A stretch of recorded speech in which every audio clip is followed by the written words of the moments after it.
Breaking news just moments ago. The judge in the corruption trial for New Jersey Democratic Senator Robert Menendez has announced that a jury has been seated.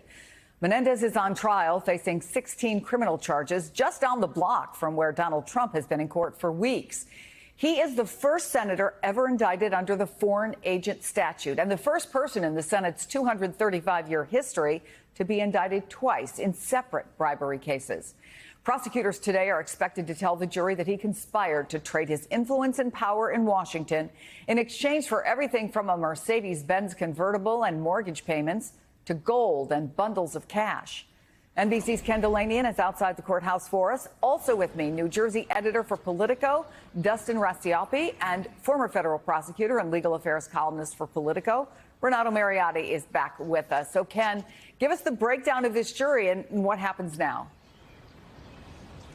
Yeah, Chris, as you said, we have a jury of 12 citizens and 6 alternates. It took 2.5 days to whittle that down from 150 prospective jurors, and we expect opening statements within the hour when court reconvenes after lunch. And Chris, you just explained why this case is historic.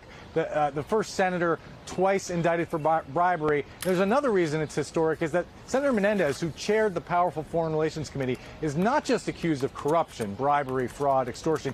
He's accused of essentially selling his office to benefit 2 foreign governments, including the government of Egypt. And prosecutors say he provided Egypt sensitive, non-public information, including the names of U.S. embassy personnel. That, if true, is a profound betrayal, and we can expect that prosecutors will hit that point hard in their opening statement. As for his defense, we learned yesterday one thing he can't do. He wanted to call a psychiatrist who was going to argue that the reason the FBI found nearly $500,000 in cash and gold bars in his house had to do with his family's history of having assets confiscated in Cuba and the trauma that visited on Senator Menendez and led him to want to accumulate cash. The judge is excluding that testimony, so we won't hear it.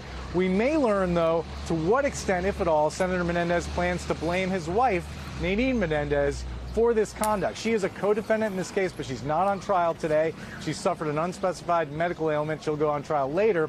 But a lot of the evidence in this indictment came from her phone, her text messages. Prosecutors say she was clearly integrally involved in the scheme to solicit gifts and cash, including Mercedes-Benz convertible, from some of these alleged bribe payers, and also to arrange for official acts by the senator. And in court papers, the senator's lawyer suggested that he may argue that he wasn't in the loop on all of these things and that he may not have realized the law was being violated.